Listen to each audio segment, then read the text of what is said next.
Welcome to LiveDaf, your online Daf Yomi Shir. Shalom Aleichem, welcome back to today's Daf Yomi. Avodah Zarah Chav Ches, we begin on Chav Zayin Amud Beis, 2 lines off the bottom. So yesterday we learned that one should not avail himself to medical treatment offered by a Goyish doctor for concern of his of the patient's safety. Now, according to Rabbi Yehuda, that applied even to a minor, treatment, afilu ribda de kosilta, because anything can lead to complications and danger. But Rabba Bar Bachana today quotes Rabbi Yechanan a bit differently. Only if it's something which is deemed serious, if he's experiencing a critical illness, something which is life-threatening, then you have to be more careful and not engage in a Goyish doctor. But otherwise, it's fine. Amar Rabba Bar Bachan, Amar Rabbi Yechanan, Kol Maka, any wound, any condition, which is deemed life-threatening. In fact, it justifies for Chilul Shabbos. One can desecrate Shabbos, do malacha. In order to treat this condition, that indicates, that's a sign of its criticality. Kol Maka shemachalelin aleas haShabbos. Likewise, you will not visit a Goyish doctor for that purpose, ein misrapen mehen, for concern of safety.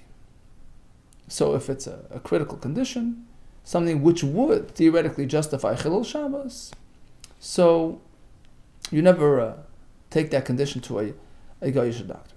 Yikad, some had a slightly different version of this formula, very similar but slightly different. Amar Rabba Bar Bachana, Amar Yechanan, Kol Maka shel Cholol, any internal wound, internal condition,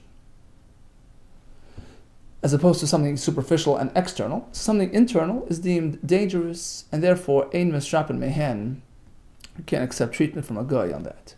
And of course, as we learned the other day, this would not apply typically nowadays when the doctors are certified. They're considered Reifei Mumcha, in which case his reputation would hang on the line. Why would he jeopardize his career and avail himself to a malpractice suit? So in this case it's different, but here we're speaking about a private healer. You never know what he's up to. Ein misrapen mehen. Now, any difference between these formulas, whether it's contingent upon Chilul Shabbos or contingent upon Cholol, meaning internal? My benayu, we have a situation where it's deemed external but still very critical and would justify Chilul Shabbos because it is considered life-threatening. The back of the hand, for some reason that's considered a very sensitive area. The top of the foot. Damar v'adabar mas, damar rav. Any wound prevalent on those areas, if you find something present over there, it is deemed like an internal condition with respect to Chilul Shabbos, Shabbos. So if you're following the first rule, Chilul Shabbos, so then you don't go to the guy for that. But in terms of the second formula, so then it wouldn't apply here because it's not inside, it's on the outside. And Rashi says even if the guy is going to play some sort of game and apply some poisonous,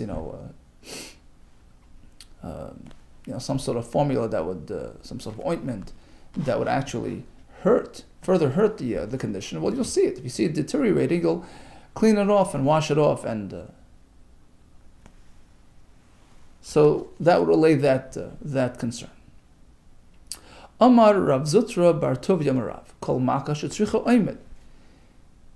He says regarding Chilul Shabbos, if it's a condition that needs to be assessed, it's deemed serious enough to have doctors evaluate and assess whether he'll die or not. So meaning it is some sort of really precarious situation.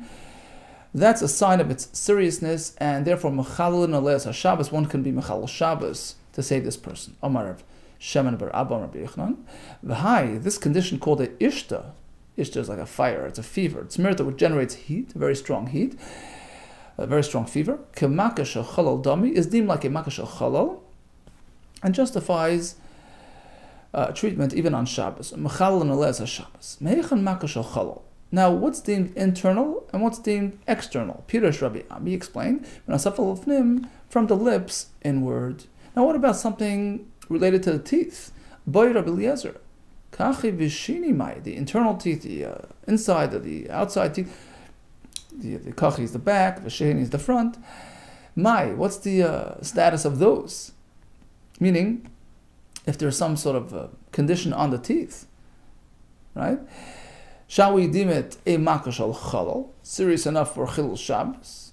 Given that kushininu, since teeth are hard material, bone material, so then it should not be taken so seriously. Kemaka devroi damu, so it's comparable to an external, superficial type of condition. Or you can say, given the gavoi kaimi, since the teeth are situated inside the mouth, so any condition associated with the teeth, some sort of serious toothache, kemaka shel chalal damu, is comparable like the other internal conditions, in which case it can be treated on Shabbos.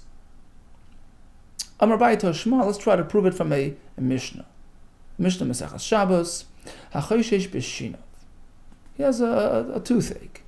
Lo yigamer ben es he can't swoosh some vinegar around his teeth to try to subside the pain. Because the halacha is that on Shabbos, not only can't you do an actual malacha, unless it's bikuach nefesh, you can't even apply any remedy. The midrabanan were concerned that he might be drawn to prepare the ingredients, which would involve grinding, which is a malacha of teichen. So typically, unless it's a real serious condition, we don't engage in remedial activities on Shabbos at all. So this toothache doesn't justify the vinegar treatment. Yeah, because that's only chayshesh. It's a slight ache. Chayshesh hudeloi. Apparently, because it's a minor discomfort. Hakoiv le'tuva, but let's say he's really having a serious toothache, hurting him a lot. Koiv le'tuva, shaper dami. Then you would allow refuah on Shabbos. Apparently, a toothache, a serious toothache, despite it being on the tooth, which is of strong and durable material, but since it's inside, it's called chalal, and it justifies even on Shabbos.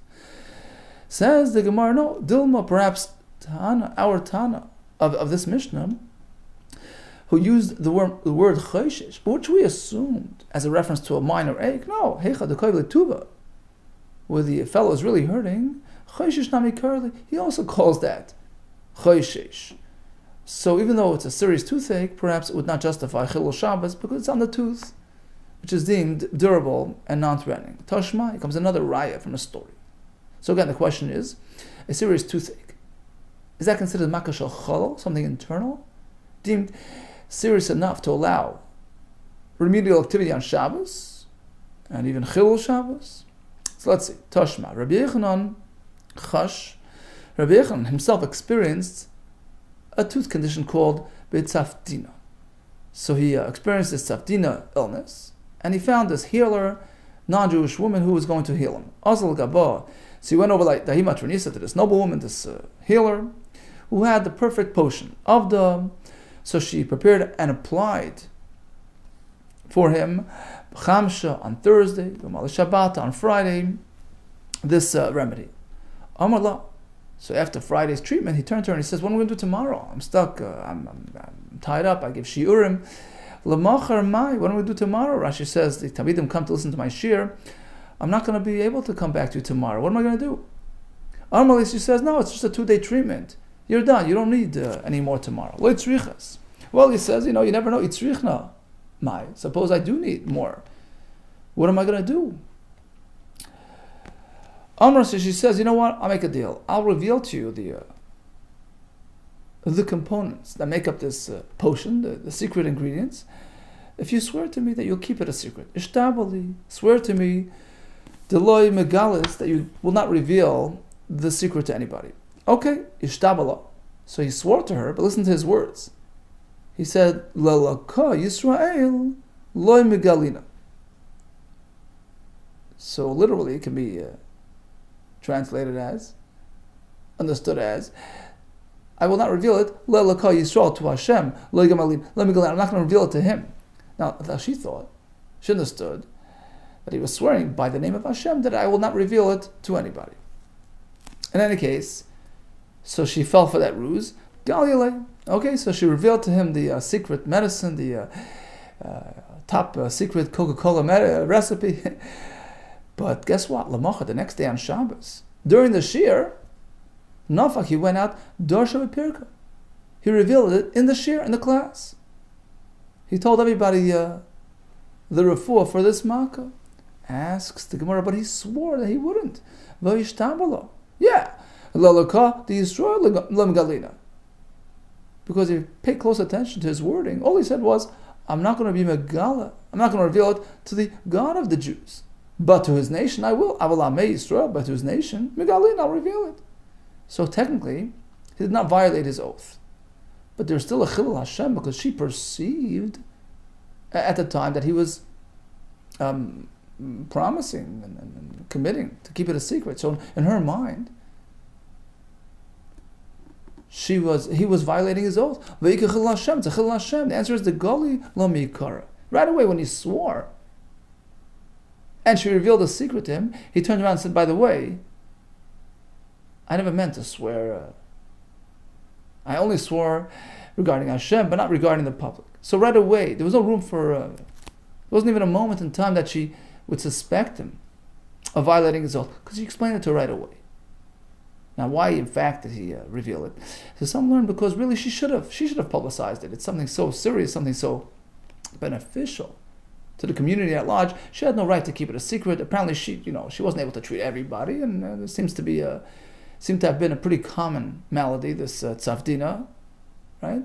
So it wasn't right for her to keep it a secret, and that's what he felt. It was justified. Everybody should know, and it will save lives. And as long as there's no chilul Hashem, because he had explained to her what he was doing in advance, on Friday he already told her, look, you fell for the ruse. Interestingly, what happened to her? So there's a Yerushalmi, the Karban Eda explains in the Yerushalmi that she converted. She became a Giyaris. Why? Because she was so impressed by Rabbi Yechanan's honesty and integrity, because you would think that he would use it to make money. Such a valuable piece of information, right? Magic potion for tzavdina, imagine, right? And he didn't look to make a dime off it. He was doing it l'shem shemaim, to be mazakas rabin, to protect the olam. So she realized this nation is something special. Ru'uya umma zuli davekba, says the Karban Eda in the Yerushalmi. And she was so taken by his self-sacrifice, by his dedication to his people, that she joined Klal Yisrael. Okay, in any case, back to our topic here. What do we see? The fact that he sought to do it even on Shabbos if necessary, apparently it's something considered really critical. Makashal chalol. It's deemed an internal condition. So there's the answer to our question, that a serious toothache is considered critical and life-threatening. Amar Rav Nachman Yitzchak, no, this isn't your typical toothache. This is tzavdina, a more critical condition. Shani tzavdina. Tzavdina is really something to be taken seriously more than any other type of toothache, because although it initiates in the teeth, in one's mouth, but it spills over and spreads into the intestine area, in which case it would certainly be considered pikuach nefesh. It can affect the intestines. Ma'asemani. So what's the sign? How do you know that in fact this toothache isn't just your standard toothache? It's considered the tzavdina condition. So you see if the teeth are bleeding. Rami midibei kacha. You place some food or something between the teeth. Umaisi dam beidari. There's blood protruding between the mi beidari from the rows of teeth. Basically, the teeth are bleeding. Mimayhavi. How does this situation come about? What triggers this condition? Mikriri dechiti, by eating something, some wheat food, and he ate it when it was very cold in the winter, so that can cause this. Or or if it's a barley food, very hot in the summer. Or it can come umeshiyure kasa daharsana, leftovers from the kasa daharsana. This is a dish made of fried fish with flour. So leftovers, which stayed overnight, also has this detrimental effect if eaten. My abdaleh. Oh, so where's the secret? What exactly was it that she was doing? What was the secret recipe? Amar achabre de rabba. Sounds pretty simple. Meisoer. Soer is sourdough used to. So this meisoer soaked in water. That liquid is called meisoer. V'shemen, zayis, and olive oil, melech, and salt. Mix it together. You apply it onto the teeth, and you're good to go. Umar bar Rav Ashi Omar. He says it was a different recipe. Mishcha de avza. Fat from a goose. Begad for the avza, applied to the teeth using a goose feather. Amar Abaye. So Abaye says, these didn't really work for me. Ano avdi kulu. When I had this safdina condition, I tried all these formulas to no avail. It didn't heal me. Until I tried something else. Amarli Avotaya, this Arab merchant, told me his own secret remedy. I seek kishaisa, the zeisa. So he told me like this. Get a hold of kishaisa pits, the zeisa of olives, olive pits, the limol tilsa, which hadn't grown to a third of their growth. So really young, unripe olives. So the pits of those, v'kalinu amarachatan, burn them up amarachatan, a new shovel, and take the ashes and apply it to your teeth. V'davak bei didari, and paste it onto apply it onto the beidari, the rows of your teeth, all the way inside. Avdi hachi b'tzoy, I tried it and it worked. Asks the Gemara. Okay, so we settled the Chil Shabbos question, but what about accepting medical treatment from a guy? How did Rabbi Yochanan avail himself to this Gaisha woman? Rabbi Yochanan, how could Rabbi Yochanan do that? V'amar Rabba, Bar Barchan, or Rabbi Yochanan, if it's a serious condition, you can't go to a guy for refuah, right?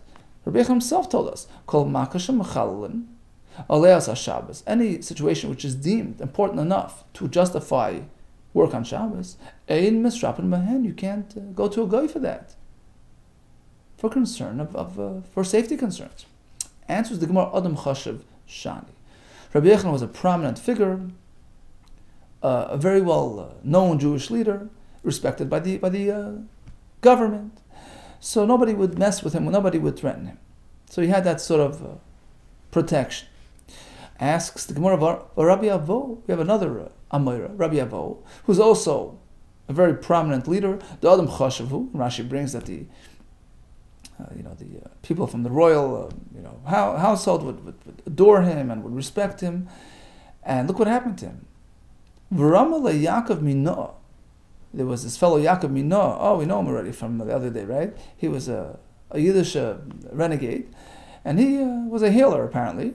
So he applied some sort of sama, some sort of potion, shake, on his thigh when to treat some sort of ailment on Rabbi Avo, and it turned out to be a poisonous potion. V'loi, and if not for Rabbi Asi, who were right there and noticed what was happening, noticed that his situation was deteriorating due to this poisonous potion, the lechachu, they licked off, they wiped off l'shake, his thigh of Rabbi Avo. If not for that, he would have been in grave danger. Pascal l'shake, this poison, this acid would have just amputated his foot. Apparently, even Adam Chashav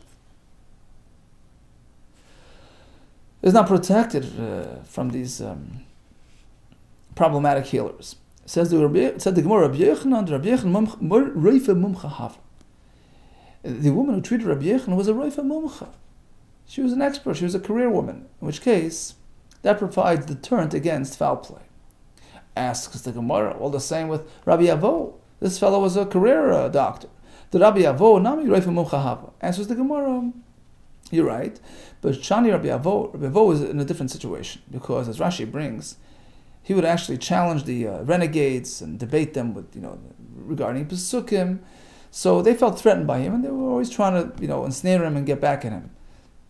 The Maikmi Beimin Benavshayu, the minim, these troublemakers, would apply to themselves the pasuk that Shmuel used to call out to Hashem, request to have Hashem give him the extra, last powers to pull down the pillars, knock down the stadium, and destroy the plishtim there, together with himself, despite the fact that it's going to cost him his own life. Tomus nafshim plishtim. This was done to protect the Jews, to protect Klal Yisrael from the plishtim at the time.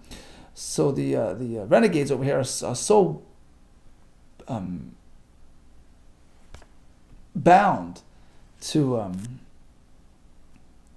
so motivated to get back at Chachamim such as Rabbi Avo, who they perceived as a threat, that he was even willing to jeopardize his whole parnasa, his whole career, just to get back as Rabbi Avo. But typically it's not an issue if the healer, if the roife is considered a roife mumcha. Amar Shmuel. Okay, we know that Shmuel was actually an expert doctor. So here comes some remedies from Shmuel. And by the way, we're going to have a long piece here of many whole Gemara with many different refuahs and remedies for various conditions, and the Mefarshim bring that it was really a cherem. They made a ban. The Chachamim disallowed the use of these remedies because throughout the years the teva changed, people's nature sort of changed, and many of these refuahs that were applicable and effective in the time of the Gemara and Chazal no longer effective today. So lest a person, come to cast doubt on the effectiveness of these remedies, we're not meant to engage in these at all. But nevertheless, it's Torah. Torah hi v'lilmoid ani tzarech. Amar Shmuel. Hai pedat. So if one chas v'shalom was wounded by a sword, it can get infected, it can deteriorate. Sakanti. He's in true danger. Umechalones haShabbos, which justifies chilul Shabbos to heal it. Maya susas. What is the remedy prescribed for this type of condition? Lemifsak dama, to halt the bleeding. Tachli arkres b'chala, with some vinegar, and you have a drink. Make it l'chaim. Lasuke, to try to get the skin to start healing again. So you take garda. Garda is the root scrapings, the yavla of this grass called yavla. Vigirda, and the scrapings of the asna of the bush called the sneh. We know the sneh from Moshe Rabbeinu. Another option is nikra. He takes these snails. He ingests some snails, mikil kalta, that roam around the garbage dumps. Amar Rav Safra. Hai invata. Person has this bloat, this skin boil, large skin boil, which can come in many colors. It can come in black, and so this type of growth can be really dangerous. Parvanka, he's a messenger, the malacha de Moisa, of the death, angel of death, malach hamavos. He basically, it could be the forerunner of a dangerous situation. You got to treat it right away. Maya susa. So what's the solution? Tigna beduvsha. Tigna is a certain grass, certain plant. Beduvsha, ground together with honey. Or another option is karpasa, a vegetable called karpas. Betilia, with some very strong wine. And that's what he drinks. Adahachi v'hachi. In the meantime, till you get around to find these ingredients, what do you do in the meantime to protect him? Lysi, get a hold of invasa, one grape, basmina, the same size as this pimple, as this boil. And you rub it over the boil. Chivras, you find a lighter grape, like a light green grape. The chivrasi, if it's a light colored boil. Luchmasi, in a black grape. Luchmasi for a black boil. So if it's a light boil, you use the green grape. Otherwise, a black grape. And that's done in the interim until you get a hold of those exotic ingredients, which you will serve him, and hopefully heal his wound. Amar Rabba, hi simta. Simta is some sort of bloating, skin bloating condition. Once again, it's a very dangerous sign. Parvanka, it's a sign of the eshasa, of the eshtahi, of some strong fever coming in its wake. Maya susa. So what's the solution? What's the medicine for this? You should strike at this skin area, this bloating area. Shisin, 60 times is kutli. Rashi says you take your thumb with the next finger and you sort of flick it with your nail 60 times. That should sort of subside the swelling. And then you rip open this bloat vertically and horizontally, both ways. Now this is only a concern, the lechiva when the pimple hasn't yet, the tip of it hasn't yet whitened. Aval chiva but if you see the tip whitening, then you know it's on its way down. Listen, there's no concern. Apparently it's drying up and the pus is on its way out. Rabbi Yaakov, what happened to him? Chash befika, he was experiencing hemorrhoids. Oirelei, so he was instructed by Rabbi Ami, and some say by Rabbi Asi. Rabbi Asi Oirelei, Rabbi Asi was the one who prescribed it to him. What was the solution to this? Leisi shev, he should get a hold of 7 bini. Bini is the pits, ahala, of a plant called ahal, which is used for detergent purposes. Toilana, red ones, but tzarele, and he should tie them together. B'chalala debeit savura. So that's like a collar that goes around the neck. So you should pull off a piece of the material that in the garment which surrounds the neck. So he wraps the 7 beans inside this material, and then he ties it up. And he ties it around with a strand of barka, animal hair. He takes this whole concoction, dips it into tree sap, chivra, white tree sap, and then he burns it. And takes the ashes and applies it to the problematic area. While he's putting this all together, what do you do in the meantime for protection? Leisi kishisa, you should bring the pit, the asna of the sneh bush, which has a sort of the pit has like a seam, like a pit of a date, right? It has like a seam.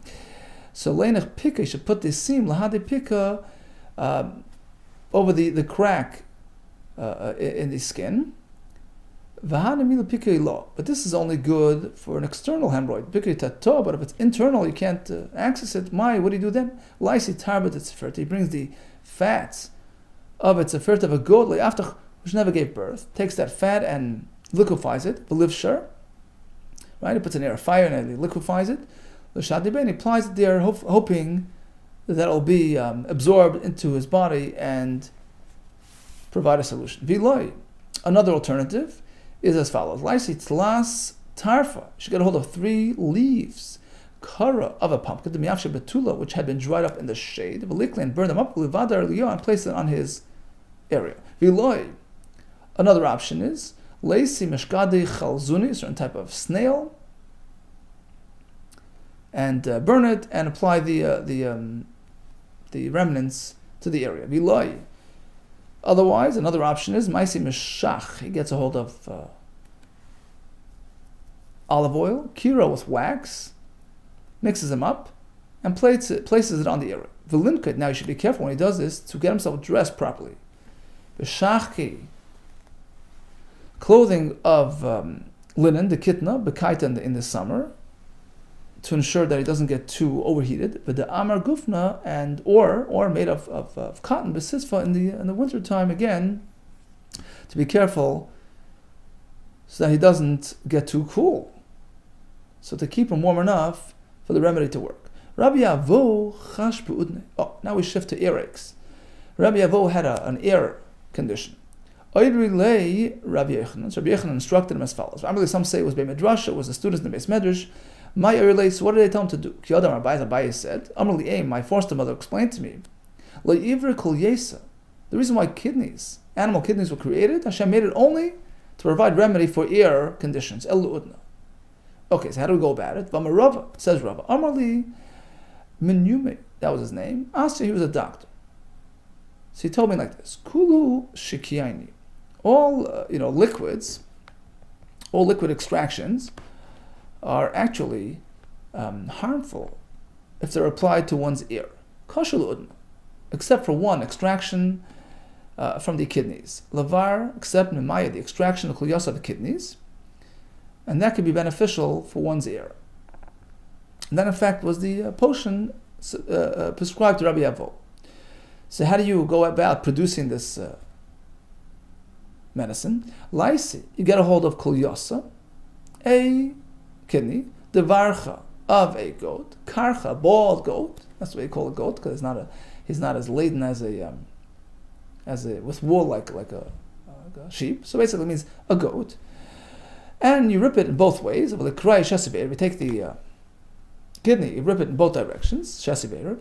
Velinach amilla denura. You place this onto whispering coals, and then the extraction that drips out, v'hanumaya, the water, the nafkimina comes out.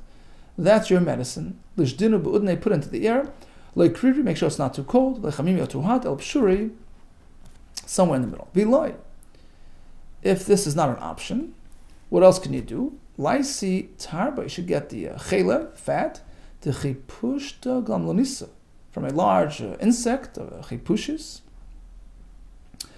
V'lefasher, melt it down, v'lishtadibei, and place it in the air. V'loi, otherwise, what's the next option? L'mlayi l'udne mishch, fill the air with oil. V'la'avid, and he should prepare for himself shav, 7 psilta, stalks, asfasta, of this grass called asfasta. Typically, asfasta is a reference to unripe wheat, so it's still in its green grass state. He takes 7 of those. V'laisi shafina tuma, he brings a handle of the garlic, basically means the dry leaves on top of the garlic bunch. So he takes those leaves and those leaves. V'laisiv barka b'chadresha, and he should place this animal hair strand at one side of this bunch of grass. Velislu bunura, and light a fire right there. V'idach reish, on the other side of the grass and the stalks. Moisva be'udna, he should place into his ear. V'leisiv udna ladenura, he should also lean his ear to the fire. V'zdar mizika, and guard from any breeze, any wind, which might actually harm him. And he does this one stalk at a time. So he sticks one stalk into his ear until it burns up, and then next stalk. V'nishkol chad, he takes one stalk out. V'nana chad, and he places the other one until he's done all 7 stalks. Another option is, another version of the same option, V'loi. If he doesn't have the previous, the thing with the fat, with the thing, Laisi shav psilta bikra, he should get a hold of 7 strands of braided animal hair. So instead of the 7 stalks of asfasta, he has these 7 strands. V'shayv lemishchad asfasta, and he smears them with asfasta extract. V'naisi chad vesha benura, and he takes this bunch, lights one side with a fire, v'chad vesha be'udna, and the other side in his ear, and does it one at a time, in and out of the ear. V'lishkol chad and nachad, he takes one out, puts the other one in. Perhaps when it burns up, he takes the other one, puts it in, until he's done all 7. V'zdar mizika, and again, watch for many breezes. V'loi. If this is not available, what else can he do? Laisi udna denada, udra denada. So he takes an udra, which is basically like a ball of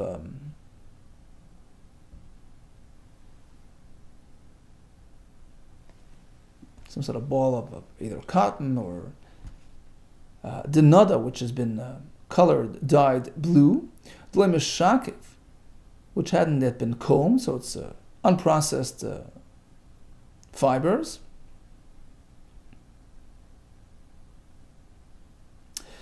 V'nanach and place this cotton ball or this ball of wool into his ear, and then bring your ear close to the fire, and again watch for any breezes.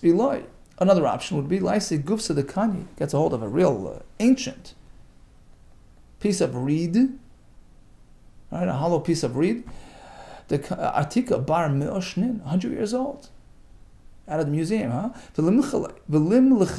and he salts it, milcha, with salt, but not regular salt, gilalonisa, rock salt, and he burns them up, and takes the ashes, and places it into the ear.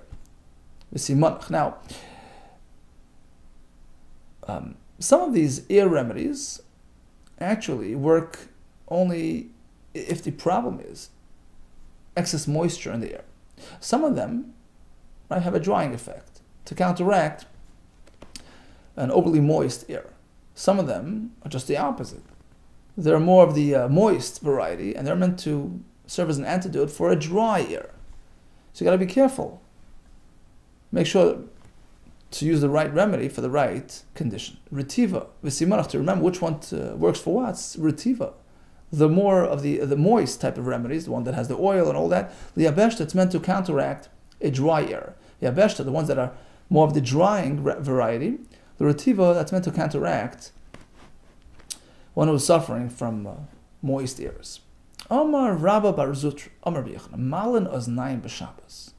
One can relocate a dislocated ear, so to speak. Rashi says the Gide Oznayim, there are these tendons around the ear, which sort of fell out of place, they dropped.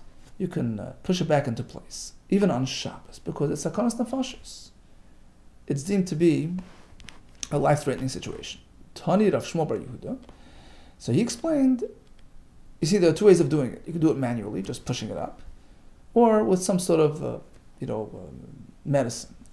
But yeah, he says you have to do it by hand, but not using a medicine, because as we learned, there's an Issur Rabbanan to, you're meant to avoid using medicines if at all possible, because it can come to doing a malacha and preparing, grinding the material. So, better do it manually than using an actual medicine. Some had a different opinion. Just the opposite. Besam. You meant to use some, not manually. My time, you know why Avodah Zarah? Because it can exacerbate the situation. If you do it manually, you might push it out of place and actually cause, internal bleeding, whatever, which is considered a malacha, right? So if you can use some sort of concoction, which is only asur midrabanan, right? Lest it come to a malacha, right? But technically it's only asur midrabanan, so that's preferred over doing it by hand, which might actually involve a malacha d'oraisa if it causes a bleed and all that. What about an eye issue? Ein shemarda, an eye which is popping out. You can apply some sort of chol, some sort of medicine into the eye on Shabbos to save it. Sover mina. So those listening to the halacha figured, hani mili. That's only true if the shachki, the shrike samana mi esmol, the samana of the components for this medicine were already prepared, ground up yesterday. So again, the malacha was already done yesterday before Shabbos. Now it's just an issur d'rabbanan. Here, if his eyesight's in danger of losing his re'iyah, so it's allowed, because the gzera was not applied in this type of serious situation. Aval mishchak b'Shabbos, but to actually make this powder on Shabbos itself, which is a malacha d'oraisa of teichen, right? Or to carry the medicine through the street, which again is a malacha of carrying on Shabbos. An outright malacha would not be allowed. It's not deemed important enough. It's not really life-threatening. Vila asuyeh derech shrab moed, that wouldn't be allowed. That's what they figured. Amaluhu. Homer Rabbanon, Rabbi Yaakov Shmei. So one of the Chachamim, whose name was Rabbi Yaakov, clarified. He says, no, l'didim efarshi minei Rabbi Yehuda. I heard this interpretation of Rabbi Yehuda, that in fact, this is deemed to be serious enough to even allow a malacha to be done on Shabbos for its sake. Even though it's merely the eye in danger, because the eye is connected to the internals, it can really cause big problems. Afilu mishchak, b'Shabbos, even to prepare, to grind, v'asui, the Rama carried through the street, is also mutter. Here comes a story about Rabbi Yehuda. Shara l'mikchel eina b'Shabbos. He allowed the application of this eye medicine on Shabbos. Amalu Rav Shmuel bar Yehuda. So Rav Shmuel wasn't very happy. So he says, Man sayis Yehuda, whoever implements Rabbi Yehuda's heter, machal l'Shabbat, he should know that he's desecrating Shabbat. It's not allowed. Turns out, l'soif, chash be'eni, Shmuel himself personally experienced this type of eye illness, and he needed immediate treatment. Shalach, and it was on Shabbos. Shalach leis, Rabbi Shmuel bar Yehuda sent an urgent message to Rabbi Yehuda with a shaila. Shari, is it allowed? Or yasser, or not allowed? Shalach leis, he responded, well, for everybody it's okay, but not for you, because you said it's no good. L'kuli alma shari, everybody's allowed to do this, to engage in this type of refuah on Shabbos because of its seriousness. But you have already ruled that it's prohibited. And he continued, he said, you think it's personal? You think it was my invention? When I permitted it, you think it was my chidush? The Mar Shmueli, it came from Mar Shmuel. In fact, there was a story, there was this maidservant who worked in the house of Mar Shmuel, the Havabei Mar Shmuel, her eye was in trouble on Shabbos, right? It heated up, it was bloated, it was swelling, safcha, and she was calling out in agony. Nobody was able to pay attention, meaning to say nobody was able to treat it. It was on Shabbos. Pakein, it turns out that her eye burst and she was blinded in that eye. So now Mar Shmuel realized the seriousness of it, and Lamacha, the next day, Nafak, Mar Shmuel V'dar, she went out and he publicized to all to hear, Ein, Shamarda, Muta, Lekechel B'Shabbos. Going forward, you should know it's a serious situation, and in fact, if it happens, you could be Mechal Shabbos for its sake. My time, why is this considered so serious? So important enough to Mechal Shabbos? It's just the eye. I mean, it's serious, but it's not, Pekuach Nefesh. The answer is no. The Shuryane, the eyesight, the Ein of the eye, is connected to the flaps of the heart, so to speak. It's an expression, it means to say that it can have a ripple effect on the entire body. Bu'uvanta, the libo, on the flaps of the heart, tolu, it's connected. So the eyesight is connected to the heart. Basically, don't play games with the eyes. Kigoimai. Now, every eye ailment is considered critical. Kigoimai. For instance, what? So you have to know which one's yeah, which one's not. Amar Yehuda, for instance, if his eye is constantly dripping, oiditza, dripping with pus or whatever, ditza, there's a sharp pain in his eye. Dama, there's blood in his eye. Dimasa, it's constantly dripping tears. Kidcha, dimasa, the kidcha, or there's a fever in the eye. Provided utchilas uchla, that he's experiencing it at the beginning of this illness, means to say it's just getting, it's just starting and getting more serious. Lafuk, as opposed to saif uchla. Suppose it's already passed, it's winding down, he's recovering, and it's just hurting him a little bit. There's some leftovers. That wouldn't justify Chilul Shabbos. Apparently, it's on its way out. Or ufetzuchiyena. If he just wants to sharpen his eyesight, he throws in a little chayil. The Lord, that wouldn't be allowed on Shabbos. That's not deemed sakana. Okay, on the topic of antidotes and medicines, Amar Yehuda, zibura. If one was bitten by a hornet, v'decharze silva, one had a serious splinter enter his body. V'simta, or that was the skin bloating condition we had an Amar Aleph on the bottom. Simta. V'decharze eina, was eyes hurting him. V'asi ilaya ishasa, or he's starting to experience this type of fever, sickness. Kulu Beibani, Sakanta, you should know all these people who are experiencing this type of thing. Stay away from the Beibani, from the Beis HaMerchas, from the bathhouse. It is a sakana, sakanta.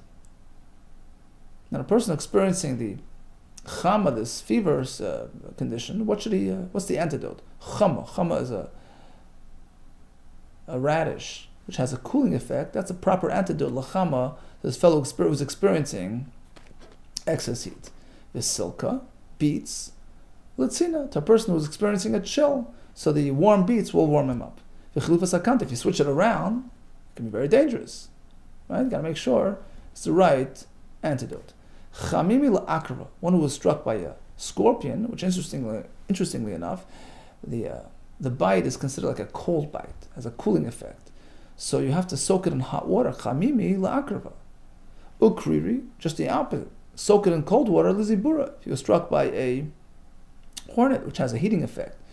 If you switch it, it can be dangerous. Chamimi lisilva. So the antidote to the deep splinter is chamimi, hot water. So soak it in hot water. Kriri lechaspanisa, one who's experiencing some sort of facial cracking of the skin, that's chaspanisa. So wash his face. Should wash his face with cold water. If you switch it, it can be dangerous. Chala lisibure.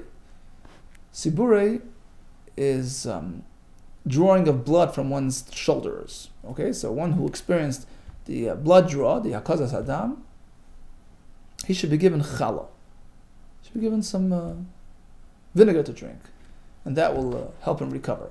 Umunaini, and the small fish, latanisa, should be served to one who had fasted. If you switch it, it could be dangerous. Tachle visibura. Tachle are the cress. Visipura. And then he goes and he allows himself to draw blood. Sakanta, that combination can be lethal. Vishas. Visibura sakanta. Likewise, if he's experiencing this fever and he goes and he does the hakadas hadam, that could be dangerous. Okay, if any visibura sakanta. Likewise, if he does the bloodletting with an eye ache, again, that could bring sakana. Sheni ledug dam. Okay, a person who does the hakadas hadam, the next day, which means sheni, the second day, the next day, if he did it on Monday, Tuesday, the next day, he should have some fish. Sorry, that's the next one. Sheni ledug dam. He should have the dam taken from him on the second day following his consumption of fish. So eating fish the day prior to hakadas hadam serves as a good preparation for the hakadas hadam procedure. And the same thing the other way. Sheni ledam dag, the day after his blood was drawn, he should have some fish that will help him recover and replenish his supply. Shlishi sakanta. Ironically, it's only good the day after the hakadas hadam, but on the third day, if he has this fish, that could put him in danger. Tanur Rabbanan, we learned in the Brayso, make his dam. If one had his blood, removed, lo yochal, he should not engage, he should not consume the following materials. Chag vash, it stands for lo yochalav, not milk, v'lo gvina nor cheese, v'lo betzalav nor onions, v'lo shachlaim or cress, because it can endanger him. Im achal, let's say he did have one of these foods, what could he quickly do to reverse the effect? Amar Abaye, neser revias adachal, he should get a hold of a revias of vinegar, revias adachamra, and a revias of wine, mix them up, make a l'chaim. V'na ravinu, but adad, mix them up, and drink. Now when he tends to his personal needs after eating this, because of the intense odor, you should be careful not to do it in close proximity to the town. You should be careful not to do so, ella, only to the east of the city. The mizracha shel ir, as opposed to the other side, for instance, the western side, because of the difficult, intense odor, which will waft into the city with the westerly breeze, which is a strong breeze. So you want to keep away from the west side, rather stick to the east. Okay, let's do a quick chazara of today's daf. We started with the halacha of not availing oneself to a geisha doctor for concern of the patient's safety, what type of treatment would that apply to? So according to today's Gemara, it's only something which is considered a serious type of treatment, something which is life-threatening. Some say the rule is, well, if it's something which justifies Chilul Shabbos, that's deemed life-threatening. Likewise, you wouldn't have a guy do it. Or according to the other opinion, it depends if it's internal or external. We had the story of, we asked the Shaila regarding a tooth condition. The conclusion was that certainly the Tzafdina condition, which can have a ripple effect on the entire body, is considered critical and life-threatening, and would even justify doing refuah on Shabbos, as per the story of Rabbi Yechina with the Matronisa, who sort of squeezed the formula out of her and then publicized it for the benefit of all. Now, although it was a serious condition, he trusted this doctor because she was a Reifa Mumcha, somebody with a reputation to protect. Then we went on to all different types of ailments and conditions and illnesses, discussed their various remedies, medicines, and antidotes, all the way to the story of the eye fever, which was deemed dangerous as per the story of the maidservant by Mara Shmuel, and justified even malacha done for its sake on Shabbos. And we went on to different items here, including Hakazas Adam, which was something very common and prevalent in those days, how to prepare for it, and how to recover from it as well. All the best to you, and Aslach Rabba.